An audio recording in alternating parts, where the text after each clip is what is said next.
Il y a 4 ans, Marly et moi sommes tombés sur ce petit masé ouvert aux 4 vents que nous avions exploré ensemble. Sans le savoir, nous étions alors en train de réaliser notre toute première exploration urbaine, ou plutôt rurale dans ce cas précis. Impressionnés par l'ambiance, nous avions pris quelques photos pour conserver une trace de notre découverte, et ce n'est que bien plus tard que nous avons décidé d'en faire une petite vidéo, aujourd'hui accessible sur notre chaîne YouTube, mais j'y reviendrai un peu plus loin. 4 ans plus tard, de passage dans la région, nous avons décidé de retourner sur place pour voir comment les lieux avaient évolué, cette fois un peu mieux équipés. Bonjour à tous et bienvenue sur notre première vidéo commentée, intitulée Retour au Mazet. Avant toute chose, je tiens à vous prévenir que cette vidéo contient des éléments susceptibles de choquer les âmes les plus sensibles. Notez toutefois qu'à la fin de la vidéo, vous disposerez de tous les éléments nécessaires pour écarter les scénarios les plus glauques. Lors de notre première visite, nous étions arrivés par un petit chemin au milieu de la garrigue. Étonnés de trouver une habitation qui semblait délaissée en pleine nature, nous avions fait le tour de la maison et constaté que les véhicules n'avaient pas bougé depuis bien longtemps. La nature commençait déjà à reprendre ses droits peu à peu. Sur le terrain, il y avait d'autres bâtiments, plus petits, ainsi qu'une étrange piscine hors sol entièrement maçonnée. Tous les volets étaient fermés, mais l'un d'entre eux avait attiré notre attention, maintenu par un simple parpaing en guise de fermeture. Nous avions ensuite découvert une porte fermée, mais pas à clé, à l'avant du bâtiment. Si vous souhaitez en savoir plus sur cette première exploration, je vous conseille de visionner la vidéo disponible sur notre chaîne YouTube. Revenons maintenant à cette seconde exploration. En arrivant, bien décidés à comprendre ce qui s'était passé en 4 ans, nous nous sommes dirigés vers la porte d'entrée principale. Elle se trouvait dans une sorte de patio ayant probablement servi de débarras. Il n'y avait plus rien pour en bloquer l'accès. Pourtant, de nombreuses affaires y séjournaient encore, comme cette valise bleue que j'ai trouvée particulièrement esthétique. La porte d'entrée, quant à elle, était désormais fermée à clé. Les toiles d'araignée prouvaient que cela datait probablement de plusieurs mois déjà. Alors, pourquoi cette porte avait été fermée à clé ? Les propriétaires étaient-ils revenus pour protéger ce qu'il restait de leur ancienne habitation ? Ou bien un squatteur avait-il réussi à changer la serrure ? Pris d'un doute, nous avons décidé de faire le tour de la maison. À l'extérieur, la nature semblait s'être acharnée. Un arbre était tombé sur le toit de la bâtisse et un autre s'était abattu sur une caravane que nous n'avons même pas osé explorer. Nous sommes encore novices et nous ressentons toujours ce léger frisson de l'inconnu lorsque nous pénétrons sur un terrain où nous supposons ne pas avoir le droit de nous trouver. Cette fois-ci, tous les volets étaient fermés depuis l'extérieur, barrés par des planches vissées directement dans le bois. Avec le recul, je me demande encore ce que la personne, ou les personnes ayant installé ces planches cherchaient à retenir à l'intérieur. De l'extérieur, un simple tournevis aurait suffi à les retirer.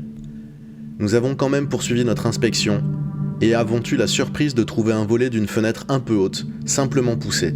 En le tirant légèrement, il s'est ouvert, révélant une fenêtre au carreau cassé. Nous pouvions voir, à l'intérieur, qu'un léger ménage avait été fait. Un étrange hoodie blanc a alors attiré notre attention, beaucoup trop immaculé pour avoir séjourné là pendant des années. Avant de passer par la fenêtre, j'ai préféré finir le tour du terrain pour assembler un maximum d'informations.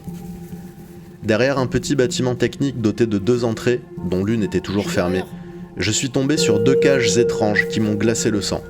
Je me demande encore quel animal pourrait y être enfermé, car elles me paraissaient bien trop petites, quelles que soient les circonstances. Vous verrez plus loin comment cela a pu heurter ma sensibilité quand je suis tombé sur quelque chose de plus glauque encore. Je suis donc revenu devant cette fenêtre grande ouverte, persuadé de pouvoir grimper sans aide, mais la gravité m'a rapidement rappelé à l'ordre. Marly a dû me donner un coup de main pour franchir l'obstacle. En me retournant pour récupérer mon sac et l'aider à passer, elle m'a regardé d'un air grave et m'a proposé de rester dehors, au cas où. Je lui ai promis de faire vite. Si je me souvenais bien de l'ambiance du lieu, j'avais plus de mal à me rappeler précisément l'agencement du Mazet. Et j'ai tout de suite eu l'impression que quelqu'un avait fait un brin de ménage après notre premier passage. Dans le salon, il y avait des restes de ce qui ressemblait à une mise en scène, ou pas. Impossible de savoir si quelqu'un vient y boire un verre de temps à autre, ou si des urbexeurs ont préparé un décor pour des photos. Je ne trouve aucune trace de ce spot ailleurs sur le net, et j'imagine mal qu'il s'agisse d'une simple mise en scène d'urbex. C'est pourquoi je suis resté sur mes gardes. J'ai retrouvé ce vieux bahut que je n'ai même pas pris la peine d'ouvrir, ne me demandez pas pourquoi. À côté, ce meuble magnifiquement ouvragé sur lequel un objet manquait, un bel objet dont j'ignore complètement la nature. N'hésitez pas à nous dire en commentaire si vous savez ce que c'était. Je me suis ensuite dirigé vers la dernière chambre, où je me souvenais avoir vu des photos de famille. En passant devant les toilettes et la salle de bain, j'ai vérifié si quelque chose avait changé depuis notre première visite, mais il ne me semble pas que ce soit le cas. Si vous remarquez la moindre différence, dites-le nous en commentaire. Dans la chambre, les portraits avaient été retirés, mais à part cela, je n'ai pas constaté d'autres différences. Même le matériel informatique, qui ne vaut sans doute plus grand chose, se trouvait toujours là.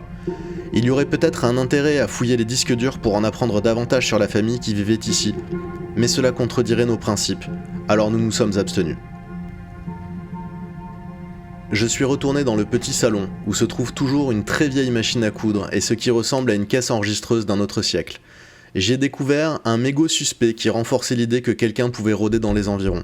J'ai également remarqué une sorte d'attelle destinée à maintenir la nuque, qui n'était pas là lors de notre première visite. Du moins pas sur nos photos ni dans nos souvenirs. Au-dessus de la jolie cheminée, le bougeoir à 7 branches que nous avions photographié il y a 4 ans avait disparu, alors que la vieille télé à tube cathodique de mon enfance était toujours là. Et j'étais arrivé derrière la porte d'entrée que vous aviez vue fermée au début de la vidéo. Il ne me restait plus qu'à visiter l'étage. En haut de ces escaliers en bois craquant sous mes pas, envahis de poussière et de toiles d'araignée. Plus je montais, plus je m'éloignais de la fenêtre où m'attendait Marly, et la perspective de ne plus être à portée de voix me mettait mal à l'aise. Après avoir poussé la trappe dont l'un des battants était fermé, la première chose qui m'a choqué fut cette chaise percée équipée d'un bassin à urine. Dans mon souvenir, il n'avait rien de tel lors de notre première visite. Pourquoi alors quelqu'un l'aurait-il apporté jusqu'ici ? Les vêtements alentour, eux, n'avaient pas bougé. C'est en balayant le désordre sur les lits que j'ai réalisé ce que je venais de filmer. Observez bien comment je reviens en arrière. Je n'avais absolument aucun souvenir de cheveux coupés ici. Une chaise pour un continent, une attelle, des cheveux coupés, des cages à l'extérieur. À ce moment précis, j'ai remarqué une petite ouverture menant au comble. J'ai voulu y aller, mais mes jambes m'en ont dissuadé, et j'ai préféré fuir les lieux, d'autant plus que je me suis demandé si quelqu'un n'était pas en train de se cacher dans les murs, attendant notre départ. Quand Marly m'a vu arriver, elle a tout de suite compris en voyant mon visage que j'avais qu'une seule envie, et que c'était de m'éloigner du masé au plus vite. Donc on a repris la route, et on a attendu un peu plus tard pour débriefer sur les rushs. Depuis, nous avons découvert d'où venaient ses cheveux, et nous vous invitons à être attentifs aux photos visibles dans notre première vidéo, car la réponse s'y trouve. Et voilà, cette vidéo touche maintenant à sa fin, et nous vous remercions d'être restés avec nous jusqu'au bout. Nous sommes deux passionnés, assez peu équipés, qui découvrent tout sur le tas, de la recherche de spots au montage vidéo. Si vous avez apprécié, n'hésitez pas à liker la vidéo. Abonnez-vous et activez la cloche pour suivre notre progression au fil des mois. Normalement, nous allons continuer d'avancer, et nous espérons pouvoir un jour regarder fièrement le chemin parcouru.